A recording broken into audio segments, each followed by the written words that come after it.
Can we come on to another case of yours, Tony? This is the Lee Borkwell case. So can you give us some background to that? Right.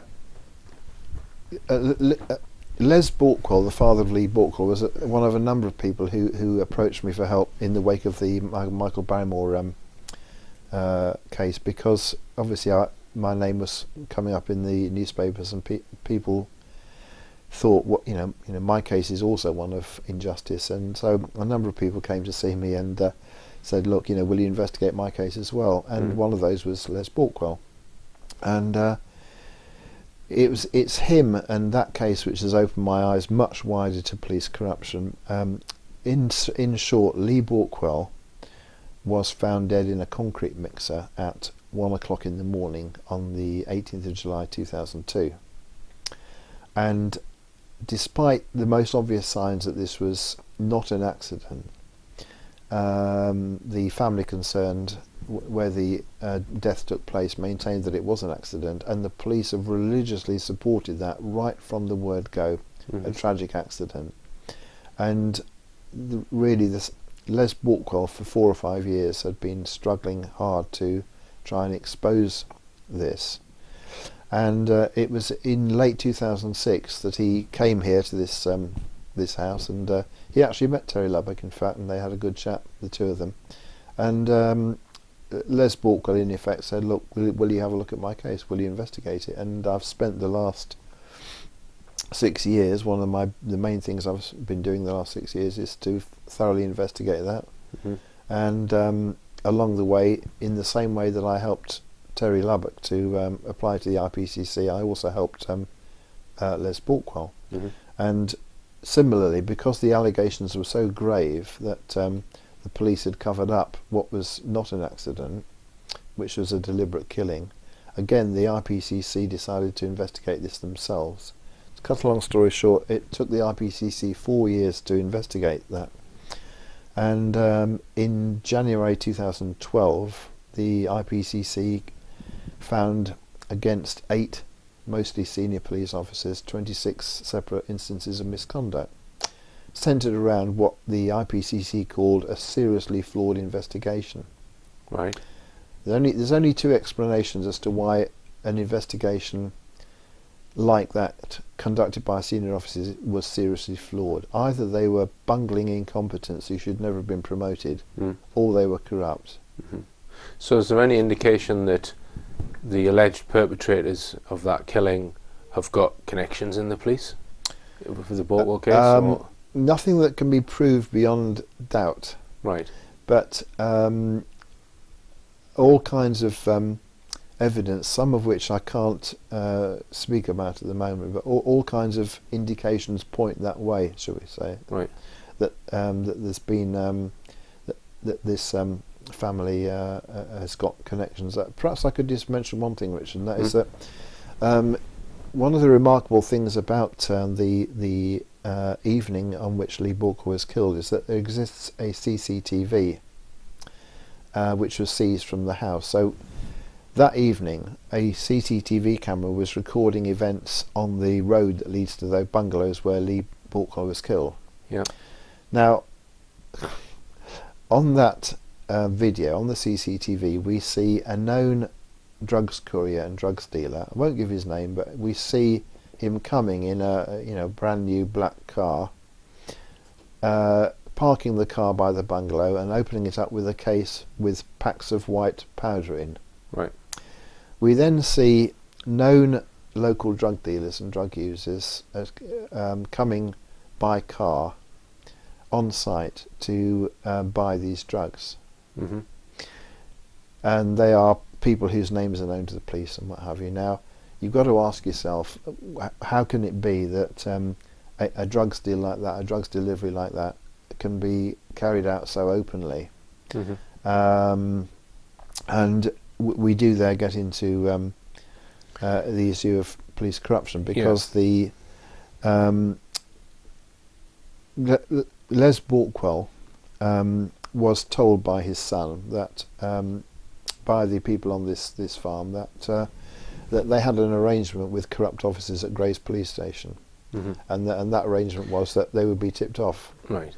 Well, I can elaborate a little bit on that from something that somebody told me, someone who has been inside and someone who was a cocaine dealer. And this person told me that the police have targets, or like league table, if you like, for how many arrests or convictions they get connected with certain crimes. And in order to satisfy those targets, what the police will do, this is what I've been told by this person, they'll have a known drug dealer who's kind of working for them in a way, and they will that person will tip off the police after they've sold drugs to a more minor drug dealer.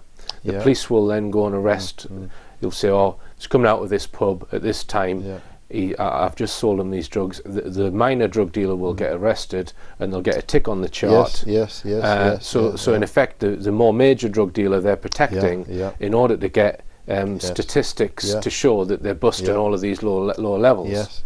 And that comes from a known drug dealer that's told me that. I'm sure that goes on, and a number of other practices go on, which we could discuss. But let me just say that about 3 years ago, a major report came out. I can't remember which organisation it was now. It might have been HM Inspector of Constabulary or one of those organisations, but they reached this conclusion that the main reason why the drug trade flourished in this country was corrupt relations between major drug dealers and corrupt police officers. And that was a feature of also the Operation Tiberius, which was recently revealed in The Independent, whereby the Met Police Intelligence Unit actually documented examples of named police officers with corrupt relations with drug dealers. And it's a fact of life, I'm afraid, in this country and others, that drug dealers cannot successfully make money from drugs unless they have corrupt police officers on the inside helping them in one way or another. I think it's who polices the police is the question that I would ask here.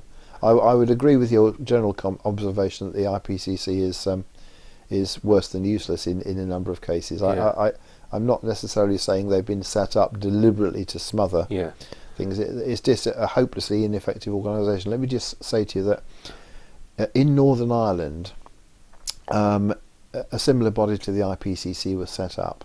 Right. The main system we've got here is when you complain to the police, even though we've got an IPCC, the majority of investigations into the police are conducted by the police themselves. Right? When this body was set up in Northern Ireland many years ago, the people who ran it insisted. They said, no, we're not having any investigations investigated by the police.